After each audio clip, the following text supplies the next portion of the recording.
There is a sentence that hurts more than betrayal itself. I was happy, and I still cheated. That sentence breaks logic. Because most of us grow up believing a simple story. People cheat only when something is wrong. When love is gone. When needs are unmet. When a relationship is already broken. So when someone says they were happy, the mind turns inward. Confused. Unstable. Searching for answers that don't seem to exist. If they were happy, why wasn't love enough? If they were happy, what did I fail to give? If they were happy, what does that say about me? My name is Maya, and today we're talking about a truth most people never explain clearly. Why some people cheat even when they say they're happy. To understand this, we need to separate two things that are often confused. Happiness and emotional fulfillment. Many relationships are stable, peaceful, and functional. There is routine. There is familiarity.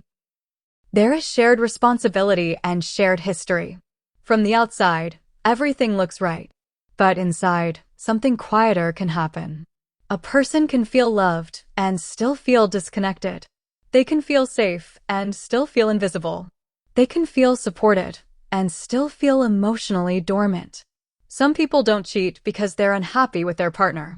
They cheat because they feel disconnected from themselves. They no longer recognize who they are inside their own life. They don't feel chosen anymore. They don't feel special. They don't feel intensely felt.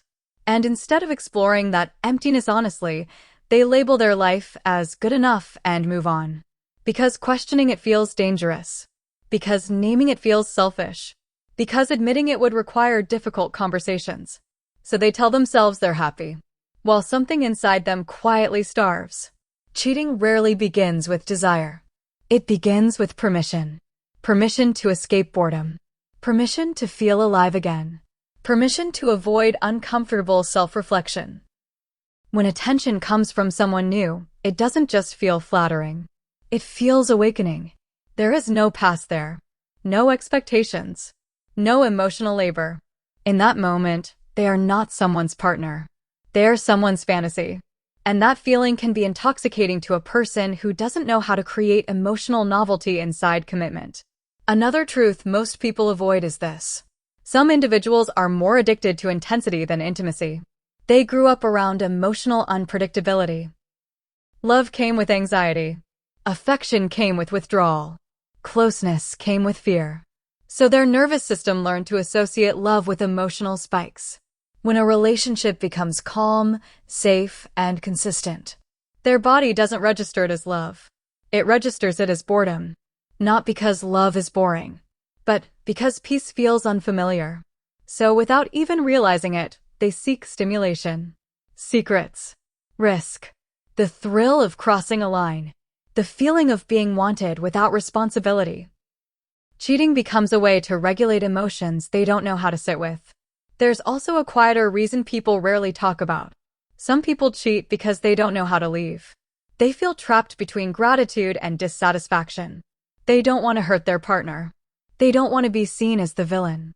So instead of being honest, they slowly detach. They emotionally exit first. They seek connection elsewhere. They let the relationship erode silently. When they say they were happy, what they often mean is, I didn't know how to face the truth. Avoidance can look like happiness when someone is emotionally numb. Then there is entitlement. This is one of the hardest truths to accept.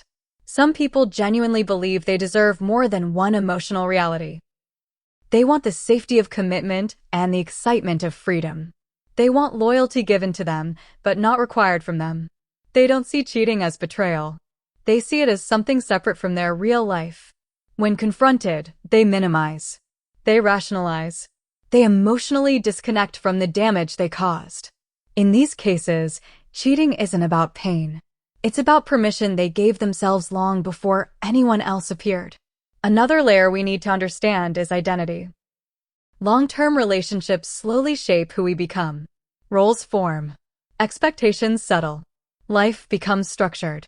For some people, that structure feels grounding. For others, it feels suffocating. Cheating becomes a way to remember an earlier version of themselves. Not a better one, just a freer one. The version that felt desired without effort. Chosen without history. Seen without responsibility. The affair isn't about replacing the partner. It's about escaping the self they've become. And this is why many cheaters say something that sounds cruel, but is psychologically honest. It wasn't about my partner. It was about me. Now listen carefully, especially if you're the one who was betrayed. Understanding why someone cheated does not mean you failed. It does not mean you were lacking. It does not mean love wasn't real. It means the other person lacked the emotional capacity to protect what they had.